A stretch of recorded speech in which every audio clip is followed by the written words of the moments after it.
আচ্ছা কোনছে আল্লাহ বড় না মানুষ বড়?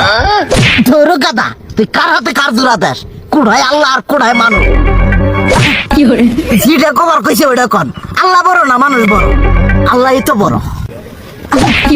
আল্লাহ বড়, তাহলে আল্লাহর কথা না হইনা মানুষের কথা শুনেন কে? কি কইতাছস? কি আর আল্লাহর কথা মানে না মানুষের কথা মানে? হ্যাঁ, কি আর মানুষের কথা শুনেন তাই না? আমনে যে ওই দিনকে ডায়াবেটিসের রোগ নিয়ে যে হাসপাতালে গেলেন, ডাক্তার আপনারা কত কিছু খাবার না করলো, সব কিছু না খাই এখন চলতেছেন। তাহলে আল্লাহ যে আপনারা কইছে যে হারাম খাবার না, সুদ খাবার না, কই আপনি তো কাম কাজ বাদ দিয়ে এলাকার আমাদের টাকা পয়সা না গায়ে খালি ওইলে দিয়েই খান, নিজেরা টেও হালাল ভাবে কামাই করেন না, ওই সুদ তো না কটা টেয়া করে লাভ আহে ওইলে দিয়ে দিয়ে চলেন আর পেট বড় বানাইছেন। শুনেন একটা কথা কই, হারামের কোনোদিন আরাম নাই।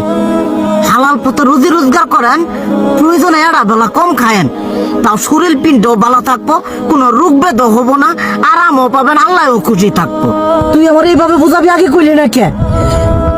আসলে এই বিষয়টা তো আমি কখনো মাথায় এইভাবে নিইনি যে আমাদের কখনো ডাক্তার নিষেধ করলে ঠিকই আমরা নিষেধ মানি, কিন্তু উপর আল্লাহ যে কত কিছু নিষেধ করে দিয়ে সেটা মানি না।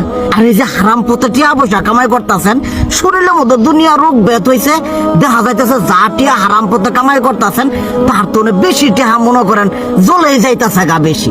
আজকের পর থেকে আমি আর এই হারাম সুদ খামো না, আমি হালাল পথে চলবো, হালাল টাকা পয়সা ইনকাম করবো।